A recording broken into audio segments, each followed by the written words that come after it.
नमस्कार दोस्तों, मैं हूं आपका दोस्त पंक। Welcome to SSC GD cracker.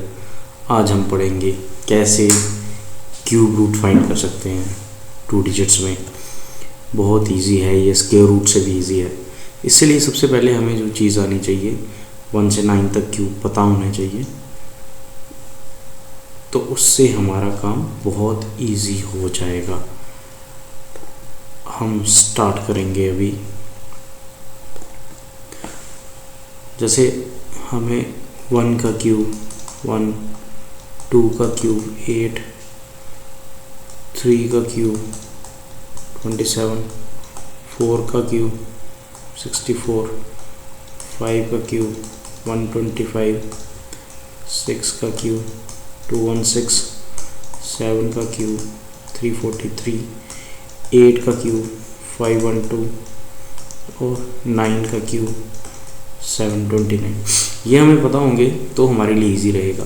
इन सब से एक कंक्लूजन निकलता है कि हम जब क्यूब रूट फाइंड करना है डायरेक्टली जो यूज़ कर सकते हैं, 2 की जगह हम 8 लगा सकते हैं और 3 की जगह 7 लगा सकते हैं, और इनका रिवर्स उल्टा भी सेम ही होगा। मतलब 8 की जगह 2 आ सकता है, 7 की जगह 3 आ सकता है, और बाकी सारी जगह जो डिजिट्स है ना बाकी उनमें सेम रहता है। मतलब अभी क्यूब रूट फाइंड कर रहे हैं, लास्ट डिजिट 1 है तो हम डायरेक्टली 1 लिख लेंगे, अगर लास्ट डिजिट 5 है तो हम डायरेक्टली 5 लिख लेंगे, लास्ट डिजिट 6 है तो डायरेक्टली 6 लिख लेंगे।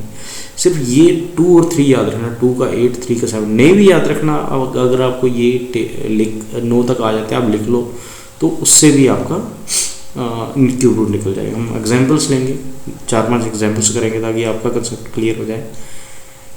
जैसे हम लिखते हैं 6, 8, 5, 9। पहले तो हमने पेयर्स में बनाना है, इसमें क्यूब है इसलिए 3-3 का पेयर्स बनेगा। अब 9 है, 9 किस केस में आता है? मैंने आपको बोला अगर आप ये याद कर लोगे, 2 के केस में 8 आएगा, 8 के केस में 2 जाएगा, 3 में 7, 7 में 3। अब 9 है तो बाकी सारी जगह सेम ही रहता है। 9 बचा 6। अब ये अगले वाले स्टेप में क्या करना है, 6 किसके किसके क्यूब के बीच में आता है? अब देखो 1 का क्यूब 1 है, 2 का 8 है, 1 और 2 के क्यूब में आता है, 1 और 2 के क्यूब में आता है। लेकिन हमने हमेशा छोटा ही लेना होता है जैसे स्क्वायर में किया था, तो इसलिए 19 इसका आ गया। इसका आंसर 19 आ गया। पहली एग्जांपल थी।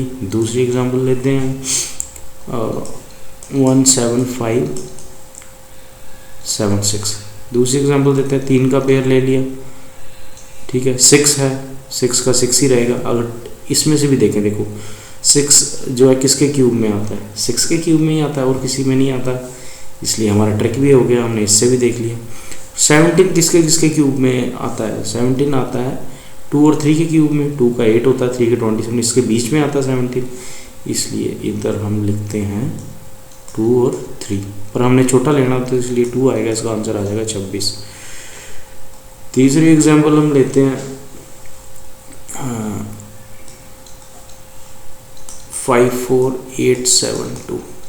वही सेम स्टेप्स, पेयर बना लिए 3-3 के, आगे नहीं है इसका मतलब 0 एज्यूम करते हैं।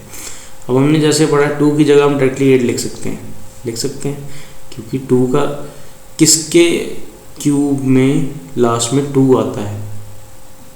किसके क्यूब में लास्ट में 2 आता है? 8 के क्यूब में आता है, ठीक है। 8 के क्यूब में लास्ट में 2 आता है, तो इसलिए 8 लिखना हमने, या तो हम ये शॉर्टकट यूज़ कर लें। 54 किसके किसके क्यूब में आता है? 3 और 4 के बीच में आता है। 54 3 और 4 के बीच में आता है, लेकिन हमने इधर से हमेशा छोटा ही लेना होता है, इसलिए इसका आंसर आ जाएगा 38। ठीक है जी। एक और एग्जांपल लेते हैं, आपका कंसेप्ट क्लियर हो जाए। 1, 5, 7, 4, 6, 4। 3-3 का पेयर बना दिया। अब 4 के केस में 4 ही रहेगा, ये वाला आ ही नहीं रहा, क्योंकि 4 जब ये नंबर आ रहा है किसका क्यूब होता है? 4 का ही होता है। 64 आया 4 का क्यूब, इसलिए 4 ले लिया। 157 किसके किसके क्यूब में आता है? 157 आता है 5 और 6 के बीच में, 5 क्यूब और 6 क्यूब में, पर छोटा लेना होता है, इसलिए इसका आंसर आ गया 54। दोस्तों ये हमने 4 सीखे। कुछ और क्वेश्चंस सॉल्व करते हैं, कुछ और क्यूब रूट सॉल्व करते हैं ताकि आपका कंसेप्ट और क्लियर हो जाए। अगली एग्जांपल लेते हैं हम, फिफ्थ एग्जांपल अपनी 74088। ये दोस्तों 3 के पेयर बनाए। जैसे 8 है, 8 की जगह हम डायरेक्टली 2 लिख सकते हैं, ये आपको मैंने समझा ही दिया था। 74 किस किस के क्यूब में आता है? 4 और 5 के बीच में आता है, 4 और 5 ले लिया, छोटा ही लेना होता है इसलिए 42 आंसर आ गया। एक और एग्जांपल ले लेते हैं 110592, ये आ गया। 2 है लास्ट में, 8 लिख सकते हैं। 110 किसके किसके क्यूब में आता है? 110 आता है 4 और 5 के बीच में, 4 और 5 में से छोटा लिखना होता है, इसका आंसर 48 आ गया। ठीक है, एक और एग्जांपल ले लेते हैं 185193, ये आ गया, ये आ गया। 3 की जगह हम डायरेक्टली 7 लिख सकते हैं। 185 किस में आता है? 5 और 6 के बीच में आता है, और हमने छोटा लिखना होता है, इसका आंसर 57 हो गया। दोस्तों इस तरीके से हमने सीखा कैसे किसी भी नंबर का क्यूब डायरेक्टली फाइंड करना है। तो मेन इसमें यही है, अगर ये आता आप इसमें भी देख ले, आप ये 2 टर्म्स याद रख लो बस। क्यूब में 2 आए तो 8 लिखना है, 3 आए तो 7 लिखना है, बाकी सब में सेम रखना है। लास्ट वाला जो पेयर होगा, मतलब ये वाला राइट साइड वाला पेयर होगा जो, इसमें ये कंसेप्ट यूज़ करना है लास्ट डिजिट के लिए। इसको देखना है कौन से 2 क्यूब्स के अंदर फाइंड करता है, उसमें से छोटा ले लेना। इस तरीके से आप कुछ फ्रैक्शन ऑफ सेकंड में किसी भी नंबर का क्यूब फाइंड कर सकते हैं। अलविदा दोस्तों, मिलते हैं और वीडियोस में, आपके कंसेप्ट ताकि और क्लियर हो जाए। अलविदा।